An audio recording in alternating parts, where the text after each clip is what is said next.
everyone for making it online to celebrate International Human Rights Day today. I'm Helen Watchirs, the President and Human Rights Commission, on behalf of the ACT Human Rights Commission, and my colleague co-chair, Karen Toohey, sitting next to me, who's the Discrimination, Health, Disability and Community Services Commissioner. We also have Heidi Yates and Jodie Griffiths-Cook, our colleague commissioners, in the audience today. Our topic today is the COVID pandemic, the right to health, COVID and pandemic responses. COVID has opened up fault lines in our society. It's aggravated social and economic deprivations and exposed health inequalities. The impact has been experienced disproportionately by vulnerable populations throughout the world, including here in the ACT and probably more graphically in Melbourne, given the concentration there and the images of what happened in public housing towers to poor populations are still seared in our memory, I think. I'd now like to invite Selina Walker to perform a welcome to country. Thank you, Selina. Thank you. Yuma, Galaganya Jalina Walker, Darawa Nuna Darawa Nunawu. Hello, my name is Selina Walker. This is Ngunnawal Country. Thank you for inviting me here to do your welcome to country for this very important event. I want to start by first acknowledging my elders, the Ngunnawal elders, past, present and emerging, and extend that to all your elders, whichever country you are joining us from. I want to acknowledge any other Aboriginal and Torres Strait Islander people that have joined us. Welcome my brothers, sisters, aunts and uncles. And want to acknowledge the minister that's joined us, or trying to join us. 2020 problems, hey?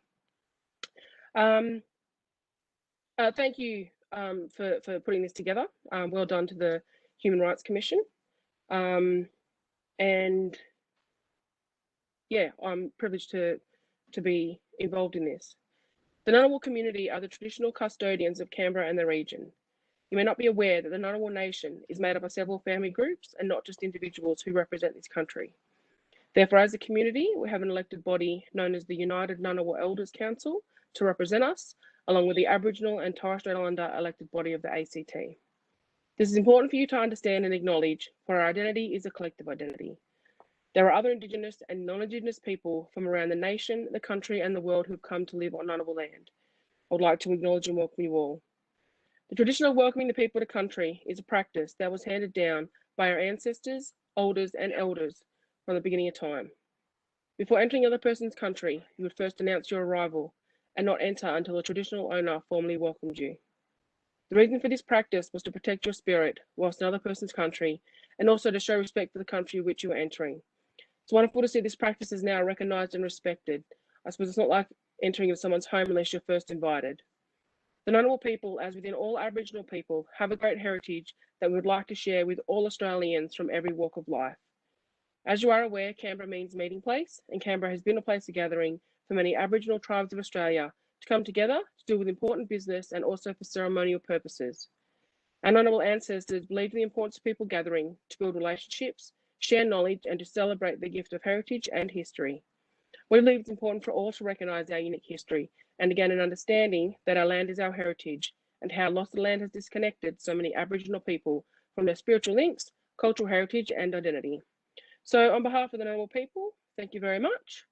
I can't stay for the rest of the event. Unfortunately, I've got tribal kids that I need to look after. So I do wish you well. Well done once again. And I'll now finish in the words of my people, the Ngunnawal people. Yumalandi Yunanga Yarabu Yangu, which means you may leave footprints on our land, or in other words, welcome to country. Thanks very much. Enjoy the rest of the event. Thank you so much, Selina, for your very warm words. I too would like to acknowledge the traditional custodians of the land on which we meet, the Ngunnawal people. I respect their continuing culture, the oldest in the world at over 65,000 years and protected under the Human Rights Act. I'd like to acknowledge the attendance of other Aboriginal Torres Strait Islander people who are attending today's community forum, such as Karl Briscoe, and I'd like to acknowledge the attendance of my colleagues from JAX, Richard Glenn, Jennifer McNeil, John Peach, the Coordinator General of COVID, Rebecca Cross, David Price from Access Canberra, CEOs John Borsig from Legal Aid and Francis Crimmins from YWCA. And I hope that we now have the new Minister for Human Rights, Tara Chain, All good, bye. In COVID times, human rights are more important than ever that no one is left behind, including Aboriginal people, particularly given the closing the gap targets, people with disability, older people, and the Royal Commissions into both those vulnerable populations have shown that COVID can have a very potent influence here and overseas. So it's important to know that. I'd now like to invite new Minister for Human Rights, Tara Shane, to open this community forum. Thank you, Minister. I am just having a little bit of trouble. You might notice I'm lagging. Just a minute.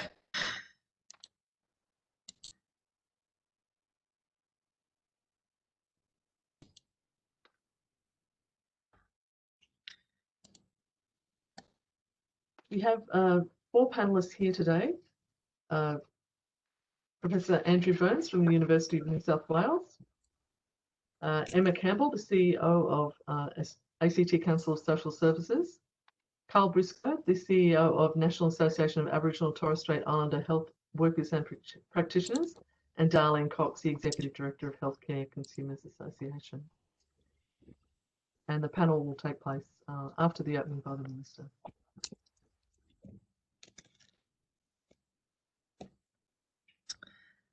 Can everybody hear me now? Yes. Yes. Good to Yes. go, Minister. Thank you, everybody. I'm very sorry about that. Thank you. And thank you for your patience. I do apologise.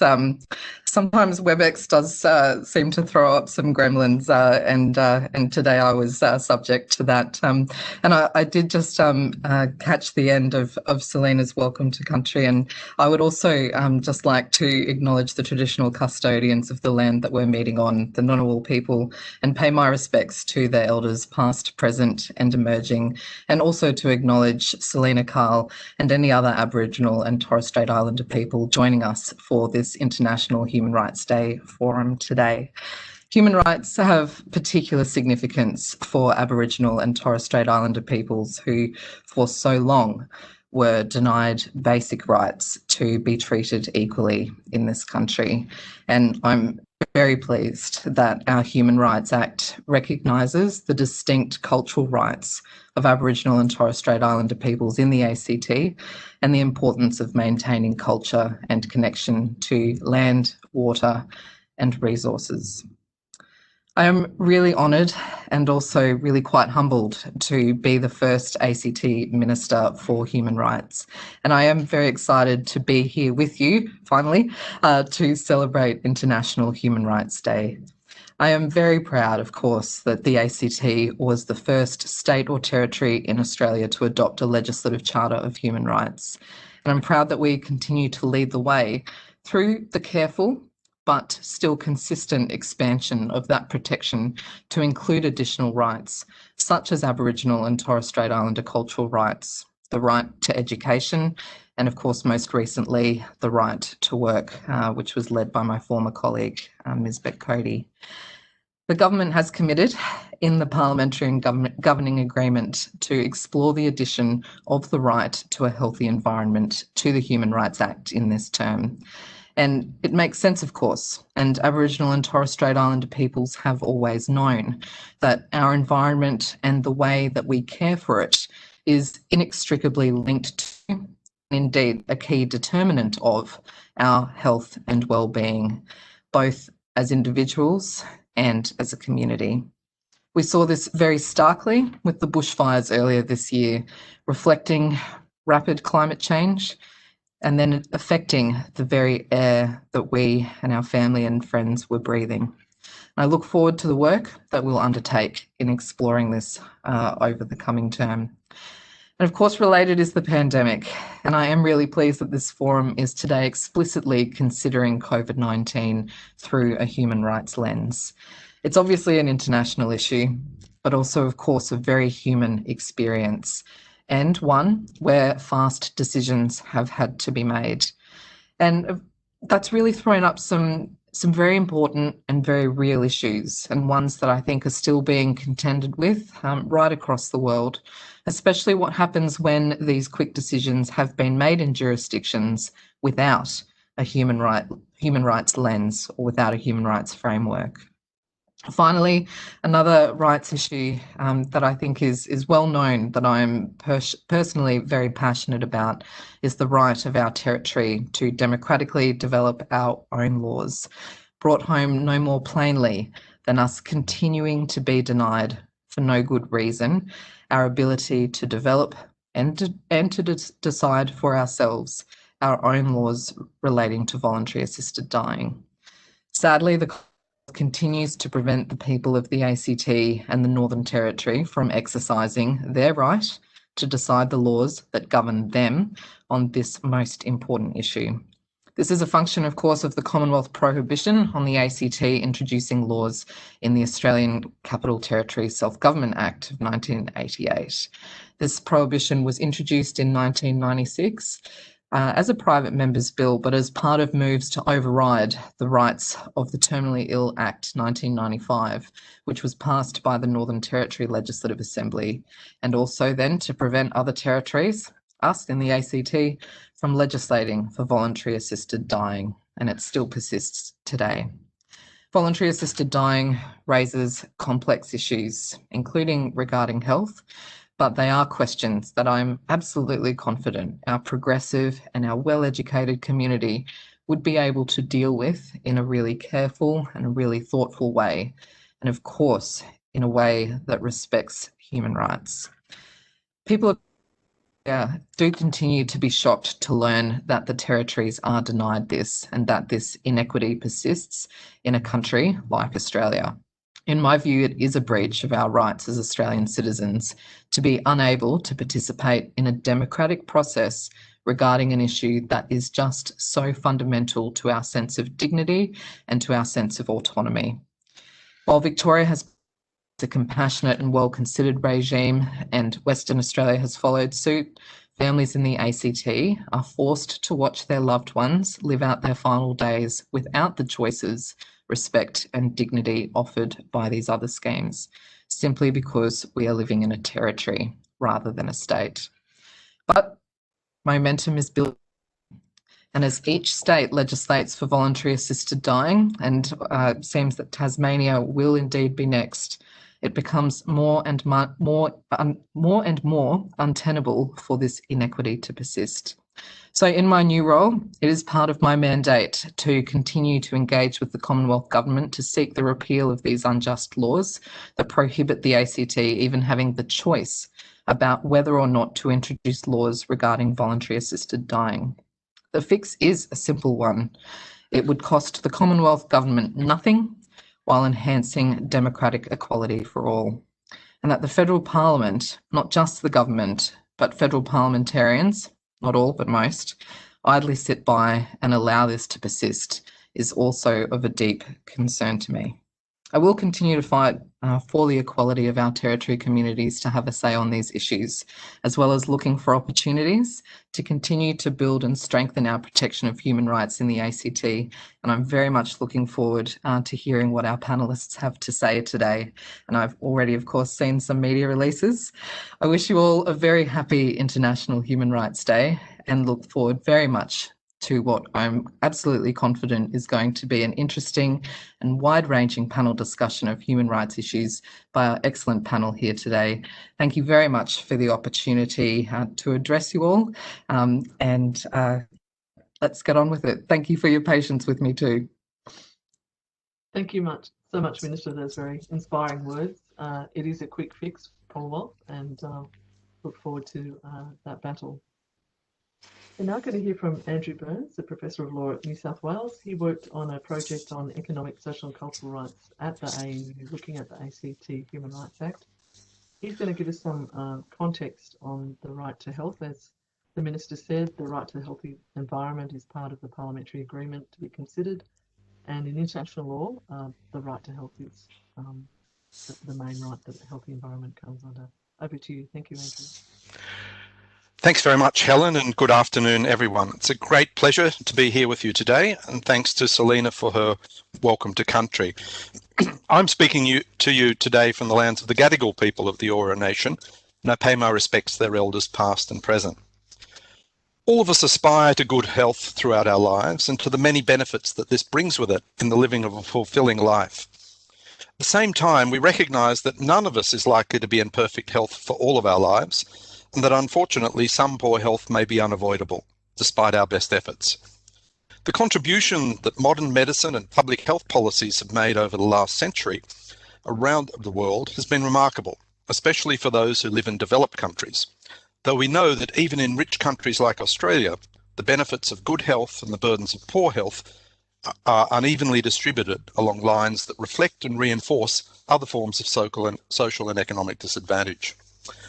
My task today is to provide an overview of the international right to health and its relevance in time of a pandemic, but also in normal times, quotes, as well as to reflect briefly on how and why it might be explicitly incorporated in the ACT Human Rights Act. But firstly, the pandemic and the right to health, that a number of mentions have already been made. The COVID-19 pandemic has highlighted many concerns about the right to health, including discrimination against older persons and persons with disabilities in access to acute medical care, to regular care and support services, and to regular medication. The enormous toll on the right to life, to the physical and mental health of persons living in aged care, and their rights to family life with them and their families. We've seen the increased risks of intimate partner violence faced by women during lockdowns. We've seen the interaction, particularly in Victoria, between homelessness and the right to health, and the steps that governments can take to actually address those problems.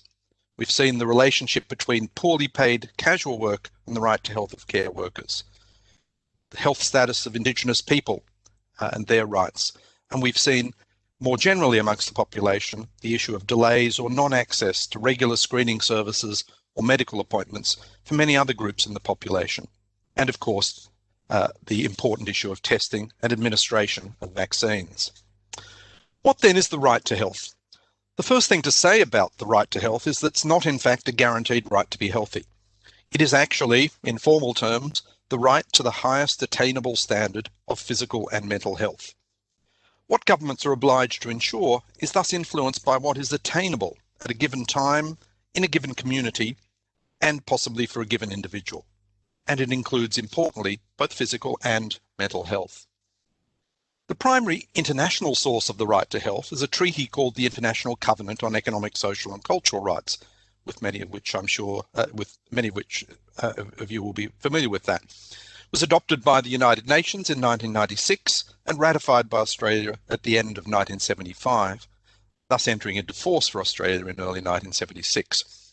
So the obligations under the treaty have been binding on Australia for almost 45 years. And these obligations indirectly bind the states and territories because their actions or failures to act are those of Australia on the international plane. There have been other important treaties that have expanded on the Economic Covenant in the context of what the right to health requires, specifically in relation to women, children, persons with disabilities, among others. So let me then turn to the broad outlines of the right as set out in Article 12 of the Economic Covenant. The basic elements of the right to health include the rights to maternal, child and reproductive health, the first. The second, the right to healthy natural and workplace environments, of particular importance, I think, to the current proposals mentioned by the Minister this morning. Thirdly, the right to prevention, treatment and control of diseases, very much in our minds. And fourthly, the right to health facilities, goods and services. The Covenant imposes obligations on countries to themselves respect the right and to take positive steps to ensure its enjoyment. Obvious example, of course, is by funding and providing the healthcare system. But it also requires states to protect individuals against violations of the right by private parties. Example of that, of course, is the requirement to have in place adequate workplace health and safety laws and environmental pollution laws. So health is more than just the absence of disease or access to healthcare and services. Ensuring the right to health has personal, community and environmental dimensions. The UN Committee on Economic, Social and Cultural Rights, the principal expert body that monitors the implementation of the Economic Covenant, has noted that the right must be understood as the right to the enjoyment of a variety of facilities, goods, services, and conditions necessary for the realisation of the right to the highest attainable standard of health. This, of course, extends to what are known as the underlying social determinants of health, that is, the socio-economic factors that are closely related with or contributors to good health. So, realisation of the right to health may involve governments ensuring that individuals have access to primary health care, the community as a whole has access to effective vaccines against contagious diseases, and ensuring that the environments in which people live and work are free from factors that damage their physical or mental health. The right includes a whole range of dimensions, and let me list some. The right to access healthcare services on a non-discriminatory basis. These services include child and maternal health services, sexual and reproductive health information and services, and palliative care services. It includes the freedom to control one's health and body, including the right to be free from torture, from non-consensual medical treatment and experimentation, and from physical and psychological violence in the family, community, and at the hands of the state. It includes the right to have access to adequate nutrition, safe drinking water, and safe sanitation. The right to information about practices that will promote good health, including information about nutritional and foodstuffs. The right to have the proper regulation of drugs, medicines, medical technology, and private and public healthcare service providers. The right to live in an environment free of harmful pollution. The right to participate in health-related decision-making. And finally, the right to have access to effective remedies when there is a violation of the right to health. There are many other dimensions of the right, and also reflected in other rights, economic and social and civil and political. The right to adequate housing, the right to take part in leisure and sporting activities, the right to life, among others. The right to health belongs to a category of human rights which are known as economic, social and cultural rights. I'm sure that's no news to most of you. These include the right to education, to work, to an adequate standard of living, and to social security. And the right to health is closely related to those rights. These rights are commonly seen as being different in important ways from the other main category of human rights, civil and political rights, such as the right to life, freedom of expression, the right to vote. And it's these differences that have led to the rather split arrangement in the ACT Human Rights Act and other human rights acts, in that we had many civil and political rights acts included in 2004, but we've been adding bit by bit the equally important catalogue of economic social rights. And it is taking a while, but it's good to see that there's progress, but we can perhaps pick up the rate of progress. The differences between the two categories of rights are often overstated, but economic and social cultural rights are seen as requiring the allocation of resources to a greater extent than civil and political rights, as not being capable of immediate implementation in most cases, and as rights that courts may not or should not enforce. These perceived differences are reflected in what countries are required to do to give effect to economic social rights. And in countries here, I'm including, of course, the states and territories of Australia. Civil and political rights are in theory required to be implemented immediately, though that's not always possible. Economic and social rights, on the other hand, are required to be implemented progressively. This means that governments, including the ACT government, must take immediate targeted steps to analyse the current situation in relation to implementation and draw up a plan with a timeline that includes a monitoring and evaluation process to measure movement towards the goal of full realisation. Governments have a good deal of discretion in how they go about this, but they must actually move forward in deliberate, tangible and measurable ways. In drawing up their implementation plans, governments must draw on the maximum available resources that they can muster. While international law recognises that resources are not limitless, this is a requirement to do more than say, well, we've allocated this much this year and we'll do what we can with that. Rather, it must involve an exploration of ways of increasing resources, prioritising the use of existing resources across the whole of government, and exploring how to deploy those resources most efficiently. A proper human rights budget impact analysis is one commendable way of doing this. The way in which, for example, the Commonwealth Government has found the necessary additional resources to finance the purchase of COVID-19 vaccines and to support other activities is in many ways an exemplary case of how one might muster the maximum available resources in this context. Despite the broad obligation of progressive realisation, there are nonetheless some immediate obligations for economic and social rights. One of those is to ensure that they're enjoyed without discrimination. So even if a right has not yet been fully implemented, there cannot be discrimination against particular groups in their enjoyment of that right. If there is, the priority must be to eliminate that discrimination. The Economic Covenant, like other international treaties and indeed the Human Rights Act, prohibits discrimination on many grounds, including race, colour, sex, religion, national or social origin, property, and other status. That list is now understood as also including categories such as disability, LGBTIQ status, age, and other characteristics. International law does recognise that there may be periods of economic crisis leading to backward steps in the enjoyment of rights. However, countries are under an obligation to seek to limit as far as possible any retrogressive steps and to muster resources to prevent or limit that and to avoid discrimination in any crisis measures. It's also possible to impose certain limitations. So, for example, in non-crisis times, the question of criteria for access to acute medical care, including intensive care, might be seen as a potential example of a permissible limitation, certainly one that's given rise to concerns about discrimination on the grounds of age and disability. Finally, it's encouraging to hear that the ACT government is exploring the inclusion of the right to a healthy environment in the ACT Human Rights Act. That right is part of, and indeed it goes beyond, the right to health, but it doesn't include all of what is covered by the right to health. Now would be a good time to go further if one is pushing ahead with a new right which has important health ramifications. The experience of the ACT Human Rights Act and other similar statutes has shown that the use of an explicit human rights framework can enhance the quality of policy making and service delivery and enhance public accountability. And it seems to me that it will be timely to add the right to health to the two existing economic and social rights in the Human Rights Act, namely aspects of the right to education and rights to and in work. That would go one step further towards realising the recommendations of the ACT Consultative Committee on a Bill of Rights that made such a recommendation almost 20 years ago. Thank you. Much, Andrew, for your very wise and learned words. I love hearing that it's timely to the right to health and also the needs for a remedies mechanism. We've long advocated for having human rights complaints similar to the discrimination ones that Karen handles. I'd now like to introduce our three panel members: Emma Campbell, CEO of ATCOS, Karl Briscoe, CEO of NATSIWA, and Darlene Cox, Executive Director of Healthcare Consumers Association.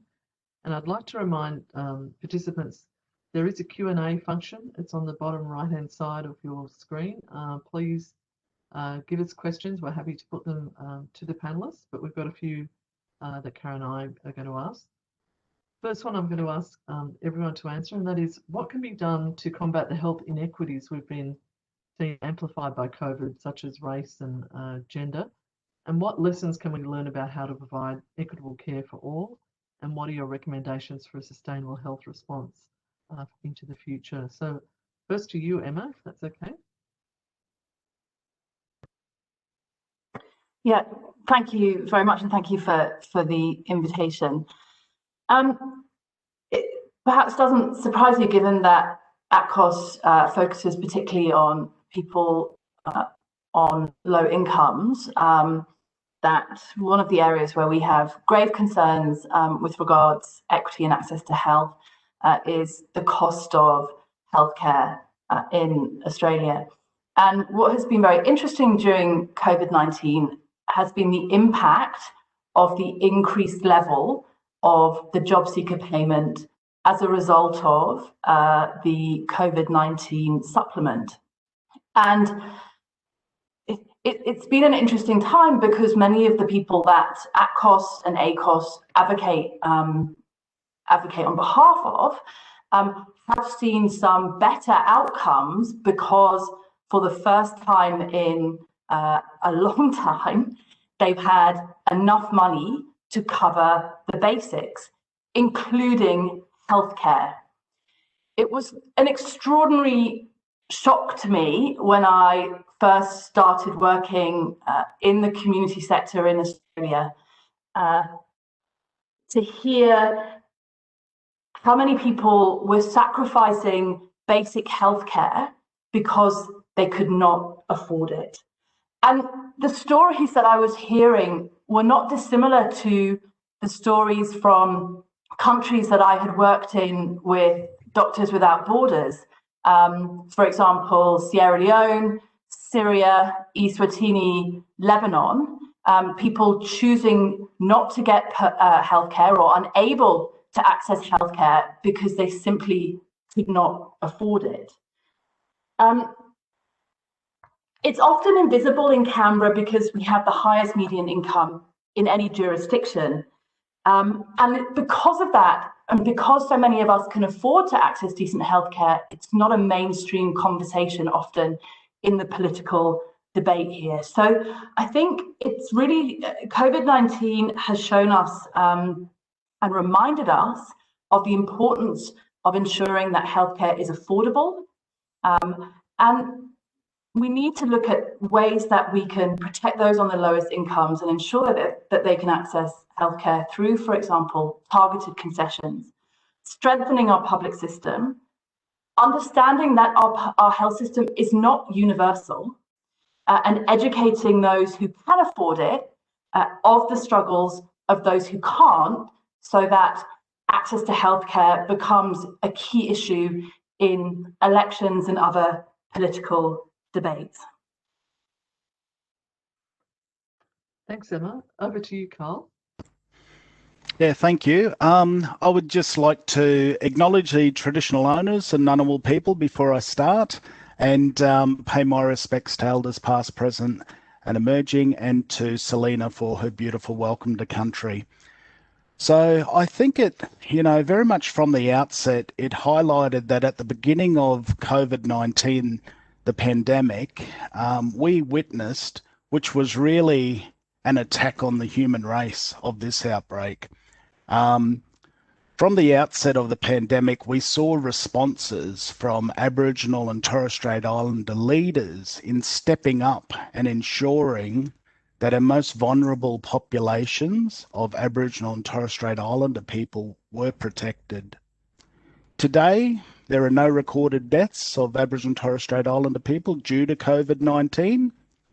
And also the establishment, I think, was quite beneficial of the Aboriginal and Torres Strait Islander COVID-19 advisory group.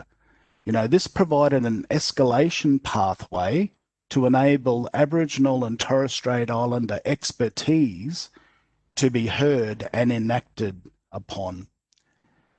I think, for the future, I believe that future responses need to recognise that Aboriginal and Torres Strait Islander people have a cultural intellect that cannot be replicated by other services. And listening to Aboriginal and Torres Strait Islander people is proven to be a success, with no lives lost to the pandemic. The inclusion of Aboriginal and Torres Strait Islander people's expertise in the future should be a prerequisite for the protection of our world's longest living culture. So thank you. Thank you, Karl. Over to you, Darlene. Yeah, hi. Thanks for the opportunity to participate. Nothing like an easy question first. Thanks, Helen. Sorry. Look, a few thoughts around this. I think first and foremost, it actually brought to the fore how important it is to have the voices of the most affected involved in decision making. And I don't think we always did that as well as we could. So people are talking about, yes, we've got a pandemic. Let's now prepare for the next one. So let's make sure that we have systems in place so that there's adequate consultation with the people who are most affected. It underscored the importance of making decisions with consumers and carers. And I think that, telehealth is an example of that, where we all thought that would be a very good idea for many people, but at the same time, you've got to recognise who misses out and who can't access the care if they don't have access to the equipment needed.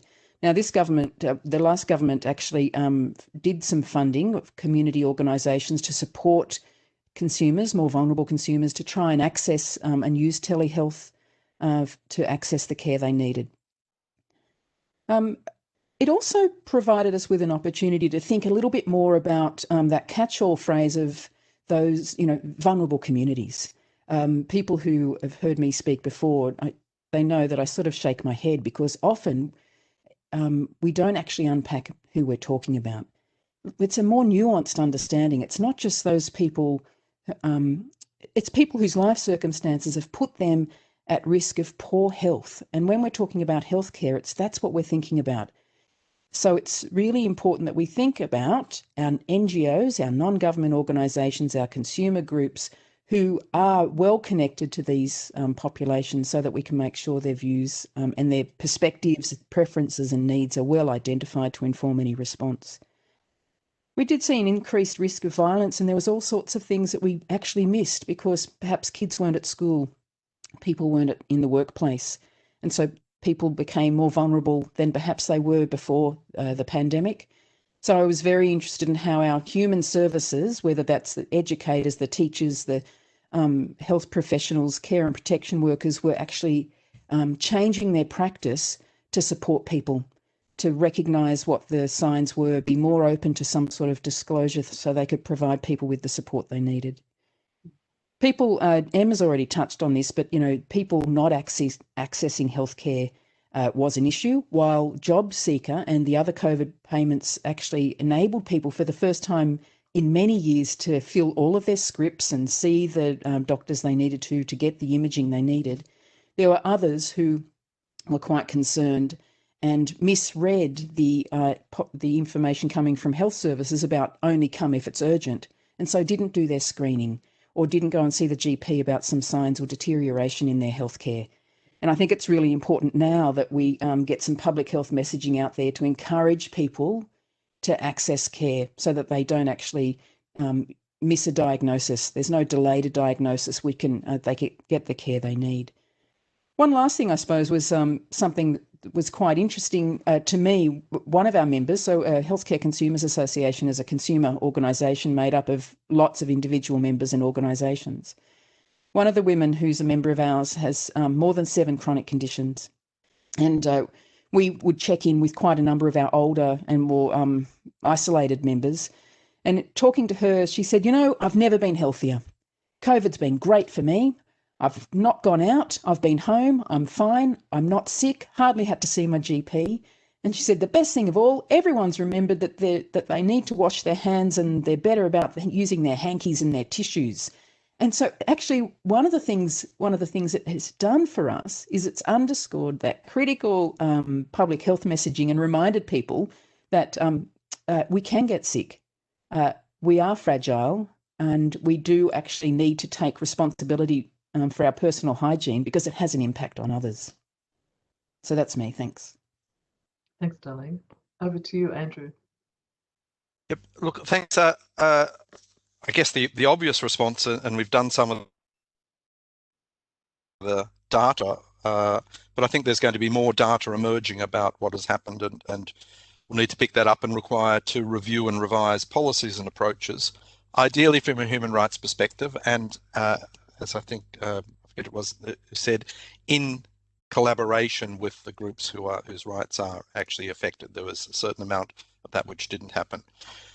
I think the extraordinary thing about the pandemic has been, certainly at the federal government level, but also at the state government level, the enormous work that they have done and the funds that they've found to enhance economic and social rights, with all the shortfalls. But equally striking has been their almost total failure to talk about it in terms of economic and social rights. JobKeeper or JobSeeker, the increase has not been described in terms of actually living up to the obligation to provide adequate social security or an adequate standard of living. Ditto with JobKeeper.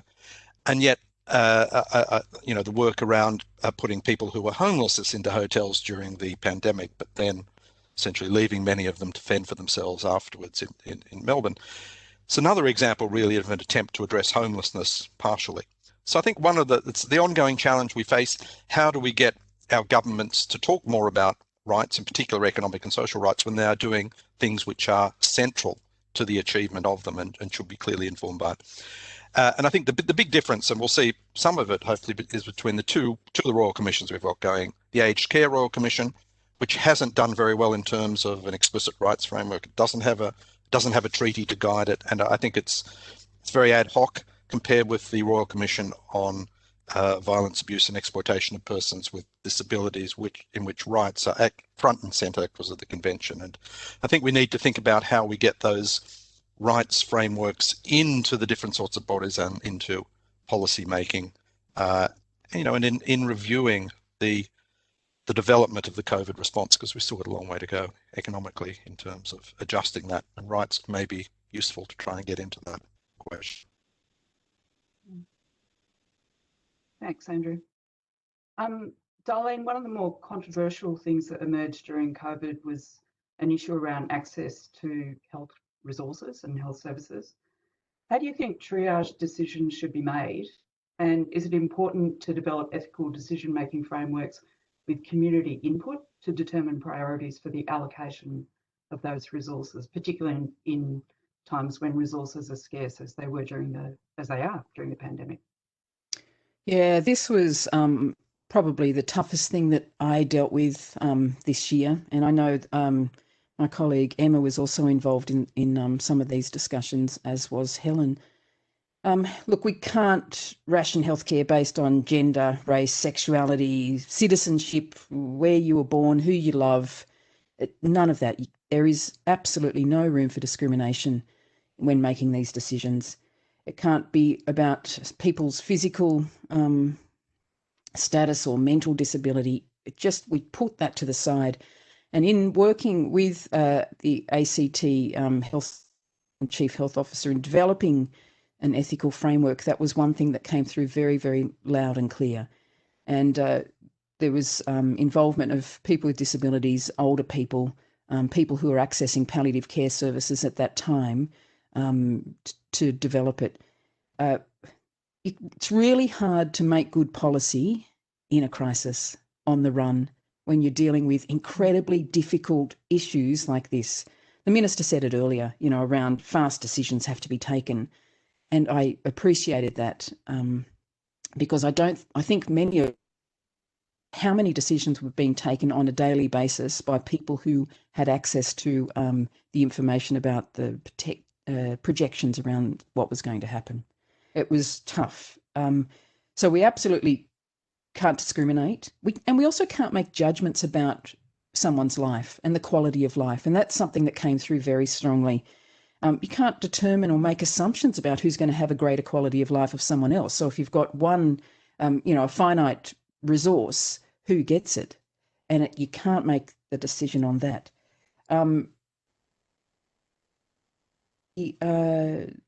Proper consultation. Look, I think we did the best we could at the time. We made sure we got as many people involved, as many people who were affected in those perspectives there to provide advice. Ultimately, the advice went in and it was finalised through the Health Directorate. I would like very much for us, once we get a vaccination program in place, for us to stop and reflect on the process, but also the outcome. One of the things that I'm interested in, well, from a healthcare consumers perspective, our executive committee met last night and we were talking about the ethical framework, the fact that it has been signed off, but it's not been made public. The decision's been taken by the government that it won't actually be made public until it's activated. Now, this is not something that we support as an organisation because I think transparency around these decisions is absolutely critical and we need to use it as an opportunity to talk to people. One of the arguments we had used is if we could talk to people about an ethical framework around having to make those hard decisions with finite resources, it might actually motivate people to do the right thing and comply with the public health announcements.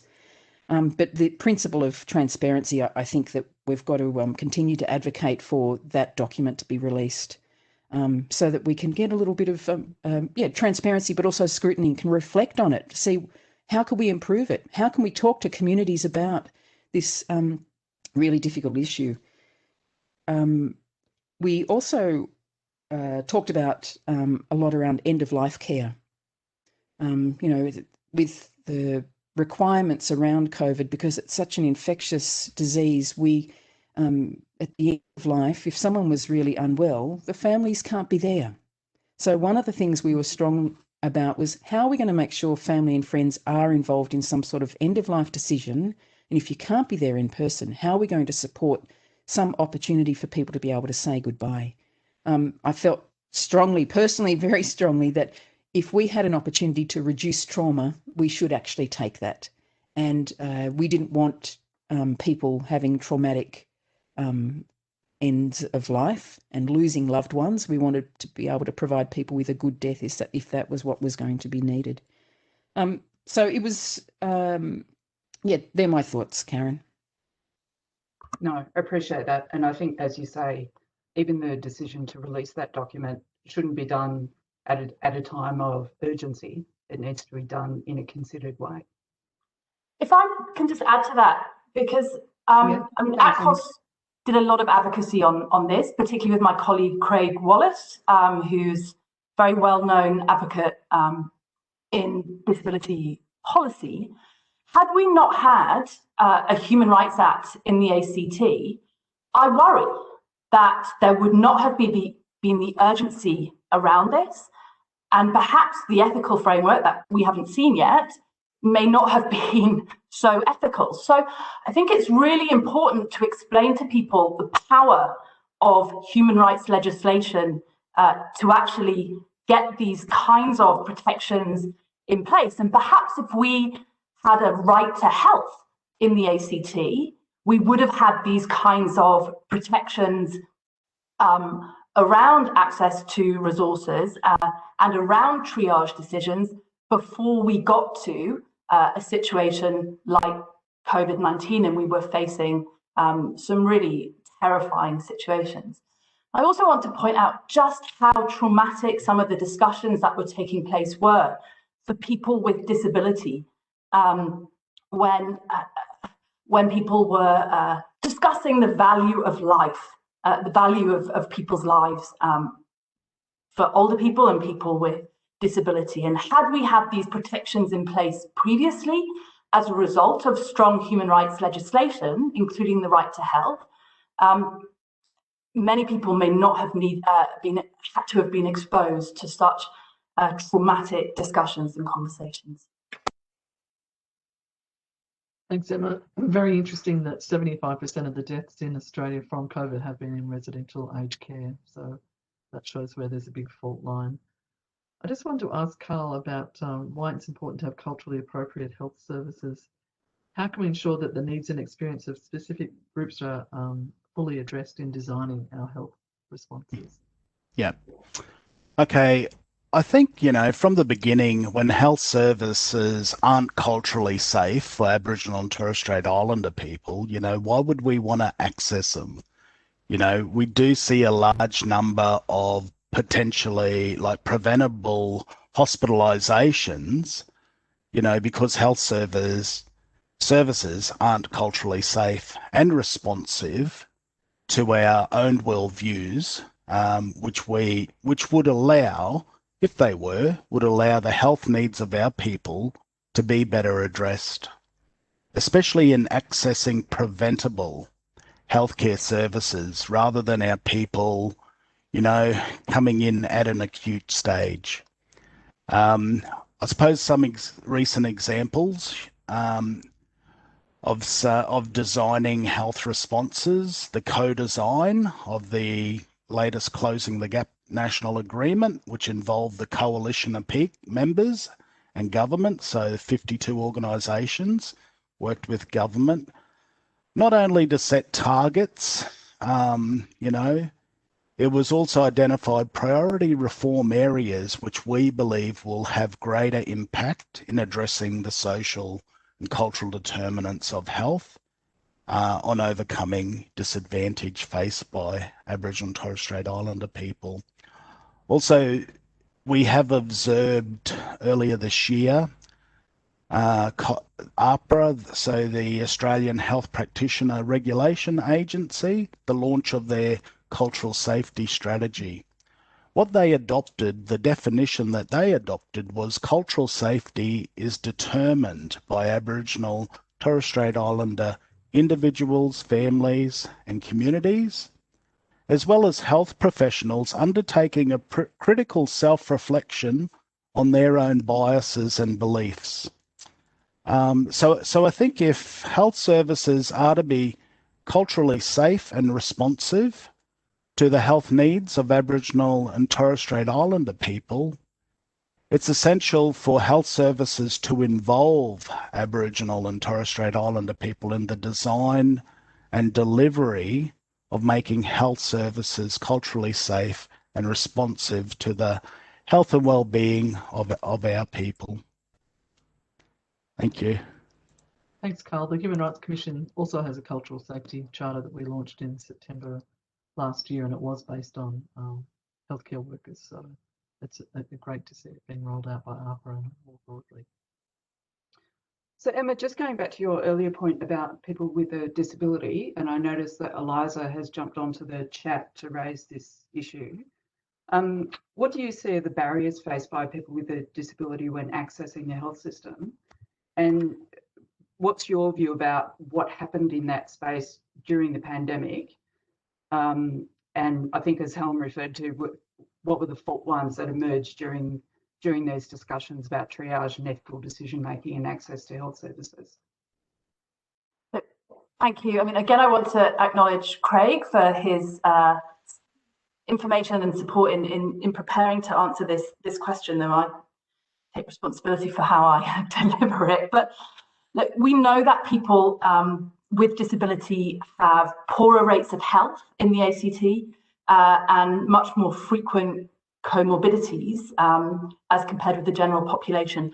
And too often, these outcomes are for reasons completely unrelated to the disability itself, but they instead relate to systemic and sometimes direct discrimination experienced by people with disability. The ACT Council of Social Service last year published a report called Imagining Better, which reflected on access and choice and control in the ACT Health Service for people with disability. And it highlighted a number of challenges in the health system that lead to these poor outcomes. They included economic disadvantage, diagnostic overshadowing, which is where a person's disability is treated as the problem rather than the person's presenting medical condition. It highlighted poor attitudes, including a lack of a social model for responding to disability or health within the clinical setting. It highlighted inappropriate digital and physical infrastructure that led to access barriers and poor communications. And it highlighted serious service gaps, including a lack of tailored services to help manage diagnostic conditions and to understand, treat and manage both the primary and secondary health impacts of different kinds of disabilities. Among the people we spoke to, nearly all of them identified socioeconomic disadvantage as a direct personal barrier to their enjoyment of health on an equal basis with others. Sometimes it was because they just couldn't afford outright the health services that they needed to access. But sometimes the barriers were more subtle. They couldn't afford the travel to get to the health service or the time off work needed to maintain a healthy lifestyle or to access food for a healthy diet. They also talked about a medical model of disability, which assumes that the person with disability is the problem rather than the environment in which they are living. And that included the clinical settings that they were in, which were often described as inaccessible, both in their built form, but also culturally. Extraordinarily, many said that there are fewer disability supports in the hospitals than in their own home, and they were often unable to bring carers or the equipment they needed to be able to have the care that they required in primary and tertiary health settings. And this was then worsened by the attitudes where some practitioners lacked basic skills to interact with people with disability. They were ignored. There was no effort to build rapport. And often, or nearly always, the person with disability has a deep understanding of their need and could work with the health practitioner to achieve good outcomes, but only if they're respected and listened to. There are major service gaps in both specialist and wraparound supports from services, and a lack of practitioners who have a comprehensive understanding of a person's core condition. And these specialists are not available when people are accessing healthcare, including when they're in tertiary services such as hospitals. They're sometimes not even available locally, forcing people with disability to travel interstate to get the basic healthcare that they deserve. There were good examples, or examples of good practice, and the common theme throughout all of those examples were respect and a willingness to listen to the person with disability. And those examples showed were situations where practitioners had valued and acted on patient feedback, and where health professionals had taken time to gain an understanding of people's experience. But there was little example of good practice around built infrastructure and systemic change, too often relying on the attitudes of an individual practitioner. And I think it's those experiences that created so much fear and trauma for people with disability during the COVID-19 pandemic.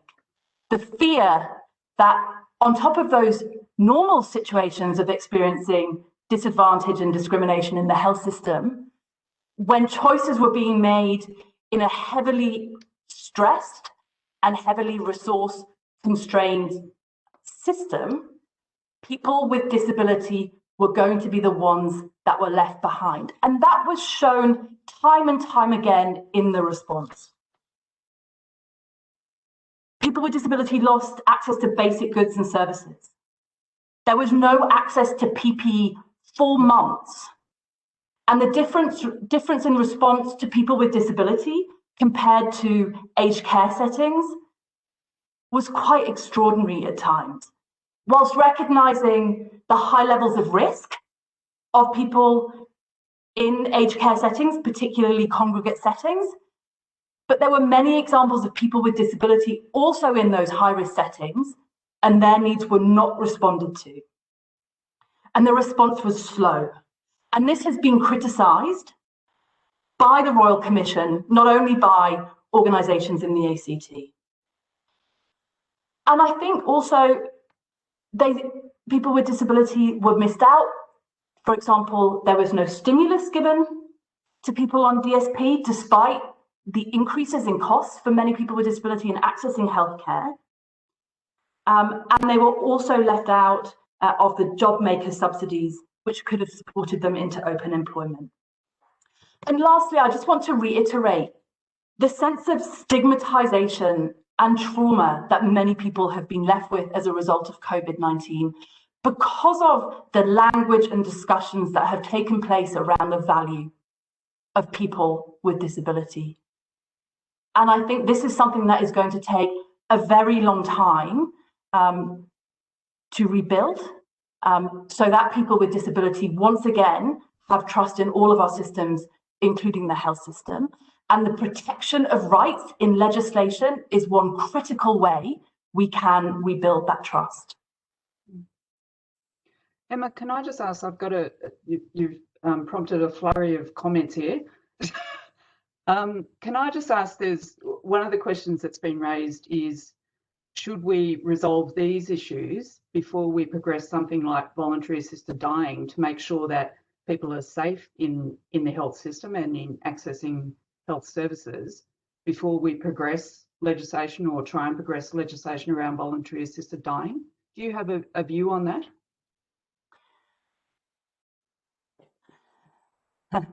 Look, these kinds of either-or questions are incredibly challenging, but I think when you look at the numbers of people in the ACT and the intersections of vulnerability and disadvantage that come with that are attached to people with disabilities. So high numbers of Aboriginal and Torres Strait Islander people who are also people with disability.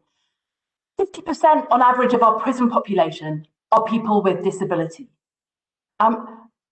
Incredibly complex disadvantage that if we do not work immediately to protect, we continue to risk creating communities in what is an incredibly wealthy and successful jurisdiction that are absolutely and totally excluded from accessing basic services. And given the fear and the impact that we've seen during COVID-19 on people with disability and those cross-sectional vulnerabilities, it must be a priority. And that's why we've been calling, for example, for a disability health strategy. And we would say that that is something really urgently needed in the ACT. Darlene, did you have any comments on that? I noticed your vigorous nodding. Yeah, well, the disability health strategy is absolutely one of the ways that we can address this. And I know that in the election campaign, all parties actually supported the call for a disability health strategy. It's in the parliamentary governing agreement. So let's progress that. One of the other things I think is that we've got to remember that we actually had a few accessibility wins around this too, and telehealth again is one of those. For many people, telehealth with their regular GP or being able to access their psychiatrist or psychologist in a safe way, if they had the equipment to do so, is something that we can't roll back. You know, it was very disruptive at the time, but it's really made a difference for many of us. One of the things that we note is that slowly people are starting to revert to face-to-face for consultations, but we want to maintain the pressure on the health system and the challenge to the health system to continue telehealth, whether it's general practitioners who mostly use the telephone, but let's try and get them using a video interface. And also for outpatients appointments, let's try and get them continuing to give consumers options, whether we want face-to-face, whether we want a telephone conversation, or whether we want a video conversation. I think we can embrace some of the disruption that COVID has presented us in the health system for good, and actually will address some of the accessibility issues that we all experience. And I think working from home is also a huge issue for people with disabilities, that those options suddenly appeared after years of saying it was too hard for managers. So things can be done with the right will. In terms of vaccines, we know that the government has put aside money for 10 million vaccine to purchase. I want to ask Andrew, what are the human rights implications of availability and affordability? The government said it will target residents of aged care and healthcare workers and workers in aged care. And also, is it compatible to have compulsory vaccination policy, such as Qantas has announced that will be a criteria for international flights, but might we see that in schools and workplaces and hospitals, and what are the human rights implications of that? Let me start perhaps on the general issue. I mean, the whole question of vaccines, I guess, is still a little bit up in the air, in that we have orders in for a whole range of vaccines, some of which have yet to be certified. You know, so the questions of certified today. Right, but the questions of availability, what comes, its safety, and so on. A number of issues, though, I suppose. One is the question of safety, and the vaccine policy that the government released in August 2020, I think it was. I'm not sure whether that's still the latest thinking. Obviously stressed safety, and that issue of safety, would I imagine, it's obviously part of the right to health, is going to be an ongoing issue. They'll have to be monitoring what comes out, and as they've said, we have the luxury of a little bit more lead time than some other countries. So that's going to be obviously critical. The availability issue, I didn't mention in my talk the 3A's Q framework of the Committee on Economic, Social, Cultural Rights and the right to health. Things have got to be available, accessible, what else? Available, accessible, appropriate, and quality. And availability, part of that is cost. And we're in the fortunate position, as I understand it, that as a rich country, the government is proposing to fund the rollout of the vaccine for everyone in Australia. So that doesn't seem to be a major issue here, depending on where the money comes from. The criteria, as you've mentioned, the good thing, I guess, is that there has been the indication of those in the vaccination policy, the transparency and opportunity for public discussion, which I think is critically important, and this is in other areas. Although I see that there has been some discussion in some of the media today about the priority that should be given in it was in Australia or elsewhere to people who are in detention, whether in prisons or in immigration detention, who might be particularly vulnerable. So I think there's still maybe some debate over that, although the broad outlines seem to be the subject of a large degree of consensus, although of course then the other issue of acceptability, cultural acceptability, is going to have to be addressed very sensitively, I imagine, not just amongst them and with Indigenous communities, but other culturally and linguistically diverse communities in Australia. If we go down that route, is it going to be? I understand it's not going to be compulsory. The government is still hoping, I think, to go voluntary. So we don't necessarily have the issue of limitations.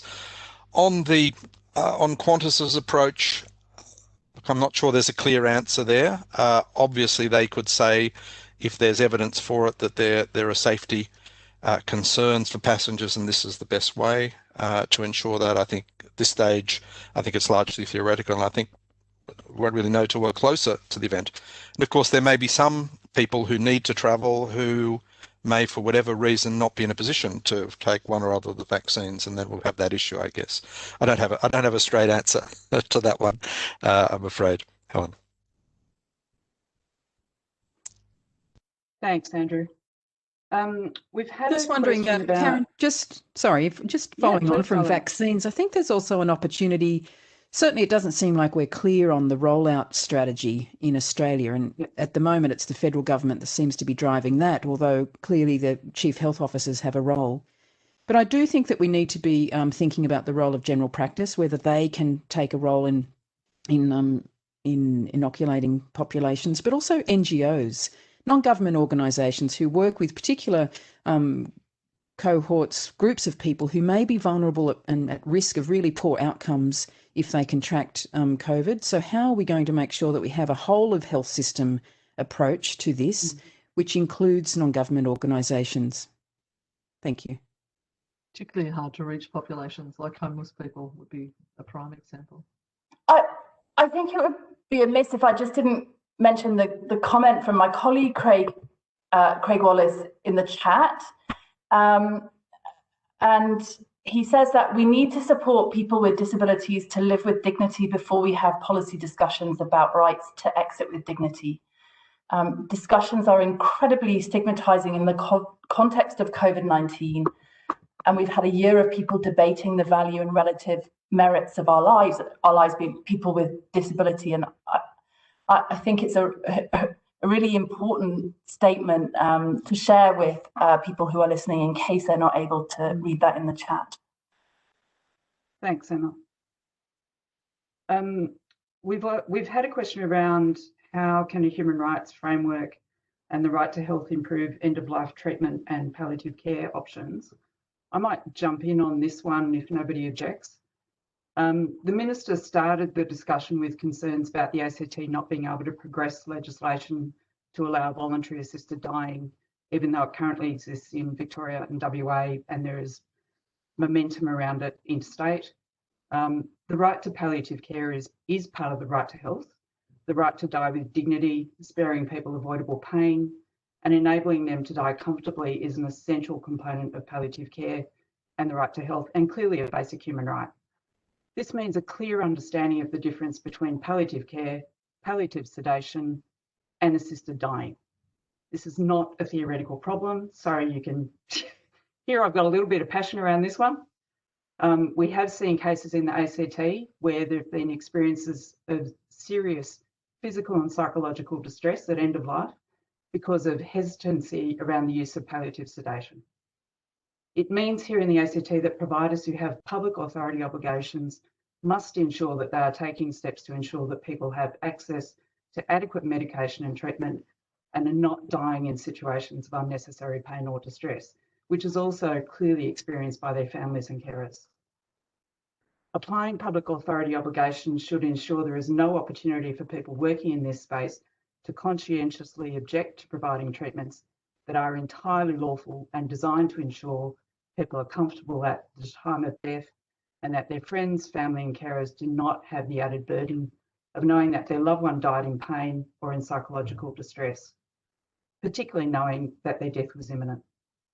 In a country that's invested heavily in public-private partnerships, the right to health would also ensure that human rights obligations of our public healthcare providers extend to those organisations that are providing services on behalf of government. The right to die without cruel or inhumane treatment, in pain or in psychological distress that could be alleviated with the right medications, is a right we should be insisting on. And you can obviously hear I'm very passionate about this, but I'm happy to hear from anybody else on the panel. I agree with you completely, Karen. Palliative sedation is one of those things we need to talk about more when we talk about end of life and how we provide treatment and care to people, families, recognising people in place. One of the things, having had this experience recently with a dear friend, you know, when we did talk about palliative sedation, we were told, oh no, we're not there yet. Well, it seemed to me that probably we needed to have the conversation about absolutely using that. So it's about health literacy. It's about people understanding the system, understanding their rights, understanding and feeling confident to be able to ask about it. But many people would not even know that palliative sedation, what it is, and why it would make a difference in supporting people to have a good death.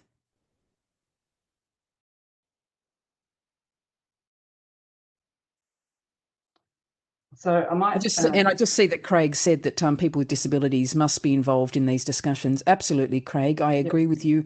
People, consumers, carers, older people, people who are living with disability, disadvantage of any kind, we absolutely must all be part of this. And I guess just picking up on that, have responses to the pandemic adequately protected the human rights of older people, including their right to health? I'd be interested in people's views on that. And I guess also views about gaps in existing protections. Darlene, I might start with you. Yeah, there's been a strong focus on residential aged care, but I think we've been pretty slow to act in Australia on that, finally getting our act together on it. But still, all of those people who are living, who are maybe older and live at home, who are inviting people into their homes to provide support for them, they may have stopped it. PPE was an issue, Emma's already mentioned that, in rolling out to community organisations, which then put at risk many, many people. And they had to then make decisions about whether they were going to invite people into their homes and take the risk that they may in fact be exposed to the infection. So I don't think we handled it well, but we've got to, I would hope in 2021 we can take the time to sit back and have some talks about what didn't we do right? What did we do right? Because if you talk to any infectious disease specialist, they're talking about there will be another pandemic. So let's make sure that we're ahead of the wave and we know how we've learnt from this experience. We value people, we put people first, and we make sure people are treated with dignity and respect and get the support they need. This is an interesting question because, again, it highlights the interaction of rights. Given the statistics and the number of older people who died as a result of COVID-19, obviously we were not able to protect them as much as we should have. And one of the areas it interacts with is the right to work and the right to be protected in the employment space, and the terrible situation often faced by many workers in the aged care area who are in precarious work, have to have many different jobs in order to sustain their family and get a decent income. So you see the interaction of rights, of systems that result in these very challenging outcomes. And that is why I think APCOS today, for example, put out a media release calling for all ESC rights to be enacted, because they cannot exist, individual rights cannot be achieved without all of the rights being realised and achieved. Karl, can I just ask if you had any thoughts on this issue around the rights of older people, particularly in the Aboriginal community? Yeah, I think, just looking at the pandemic and seeing the response that we had from Aboriginal and Torres Strait Islander leaders, that really did protect our vulnerable populations, especially our elders and elderly within our community. Hence why we haven't seen any deaths in Aboriginal and Torres Strait Islander people from COVID-19. So I think there's some valuable lessons that could be learnt from this, and looking at replicating it, especially around the vulnerable elderly population during times of pandemics, to really take the front foot and get on the front foot if there is another one to occur. There is some valuable lessons that could be learned and implemented if there is another wave or a pandemic. Pat Turner said something that from Nacho, that talked about the elders of the Aboriginal and Torres Strait Islander community being the university of the community, and the extraordinary success in protecting elders is something that I think has to be acknowledged and recognised, and something that we all must learn from.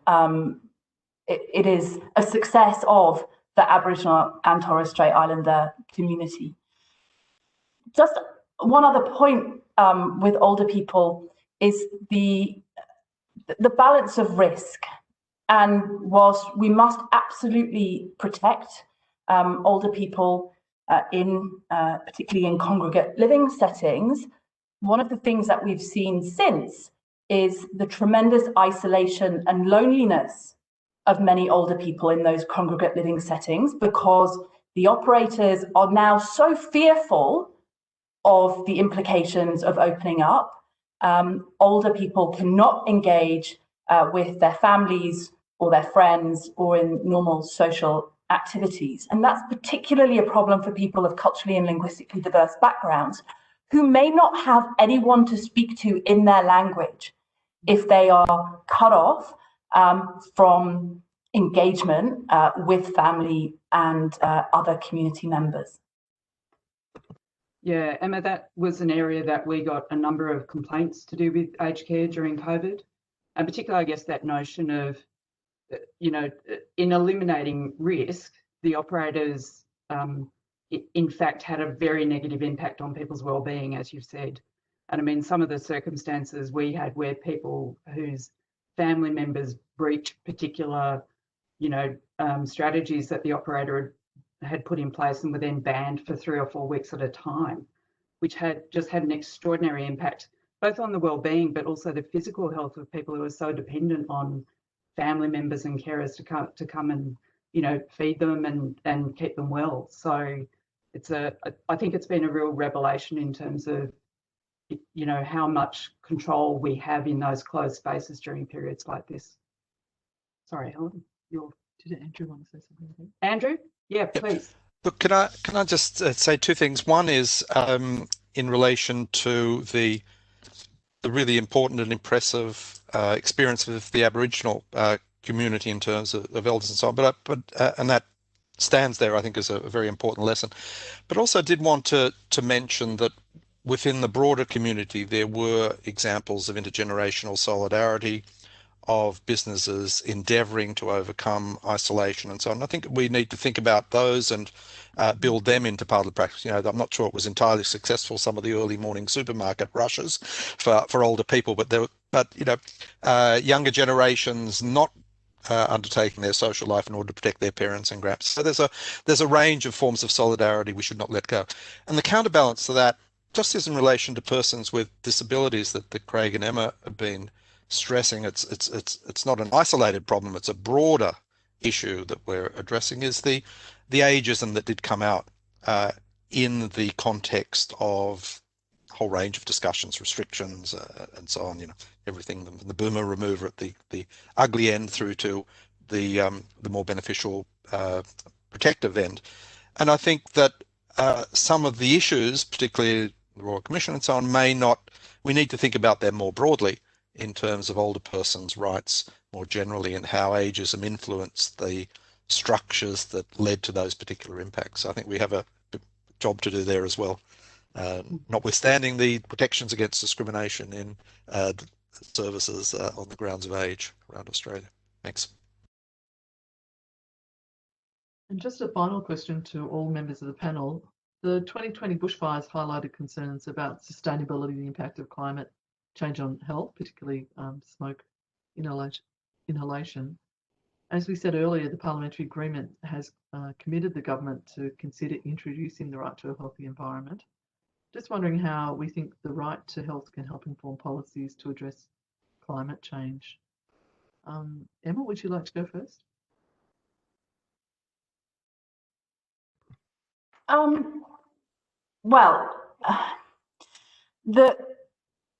This goes back to, I think, the argument that I've been making, ACCOS has been making for some time, that human rights are universal, indivisible, interdependent, and interrelated. You cannot have the right to health if you don't also enact a right to a healthy environment. You cannot enact a right to a healthy environment if you don't also enact a right to housing. How do you safeguard an individual's right to education if you're not safeguarding their right to physical and mental health? So I find the individual discussions about rights very challenging and frustrating. Obviously, in this context where we're talking about the individual experiences in the health system, it's very powerful. But when we're talking about the vision of the ACT as a human rights jurisdiction that achieves protections for our most vulnerable and for our disadvantage and for those who face disadvantage, the separation of these rights is counterproductive to what we are trying to do as a progressive jurisdiction and the first jurisdiction that enacted a Human Rights Act. Darlene. Climate change and addressing climate change is the main game. If we don't have a healthy planet, we do not experience good health. Simple as that. Has an impact on infrastructure, whether it's the houses that we build in, what we live in, and many people on lower incomes may not have the adequate insulation, so they're living in hot boxes in summer and ice chillers in winter. We have to do something about that. We have to make sure that people who are at risk of homelessness or experiencing homelessness actually have somewhere safe to live, because the extreme temperatures are only going to increase, and that has a significant impact on their health.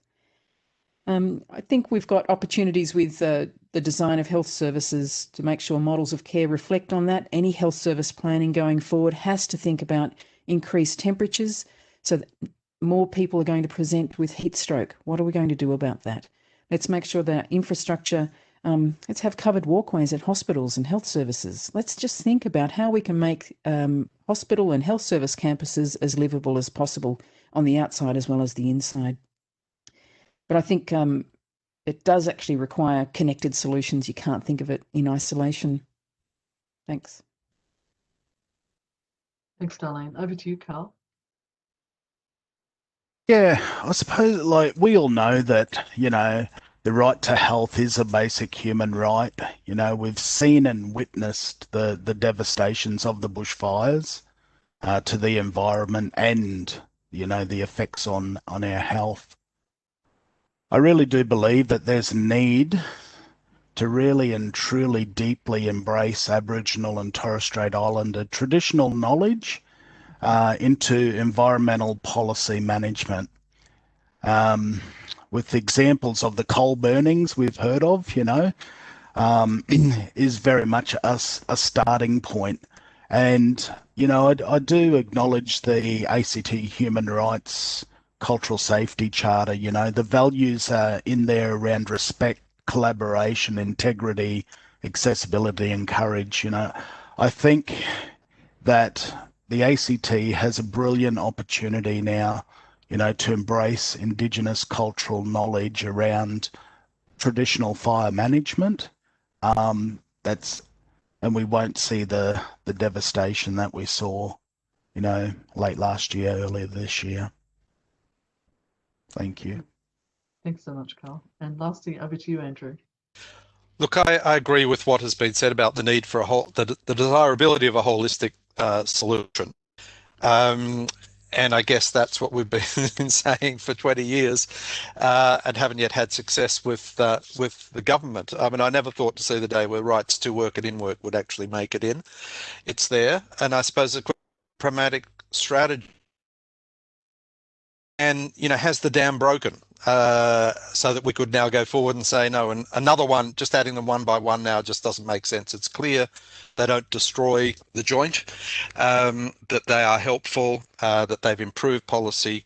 Why don't we now move to introduce the other ones given their interrelatedness? We've got some and not all. That's, I guess, a political assessment on the ground. It's not either or. I mean, we can continue to try and bring rights analysis into other policy areas and to keep it there and to strengthen that.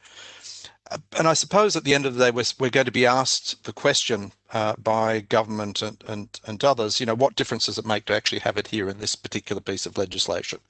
And I think we're going to have to show. And I think one of the things that, if it hasn't already been done by the Commission, here's some work for you, it might be to pull together the real range of insights and analysis today within a right to work framework and try and pull together and show how, if we'd had a unified holistic right to work analysis, it might have helped us avoid some of these issues and will certainly help us do it better next time, whatever the future has to throw at us.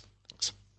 I think talking about rights is incredibly important. We did have a Prime Minister, Conservative one, who called human rights communism. So it's good to hear it's even being used in Bunnings by Karens, and Karen, it's been a close. Had to get the Karen comment in there somewhere. Sorry. That seems like a good note to finish on. Thank you, everybody, so much for your contributions today. It's been a really, fruitful discussion. Given the parliamentary agreement, it also means that we've got a platform to take this work forward. So we look forward to working with you into the future. Thanks, everybody online, for coming along. Thank you also to the Human Rights Commission team who put this together. Obviously, Helen and I have just fronted up, but there's a whole bunch of work that went on in the background. So I just want to thank those guys as well. And that's a wrap, dead on time. And have a great afternoon. And again, we look forward to working with you on these issues into the future. Thanks a lot. Thank Bye, you. everyone. Thank you. Bye.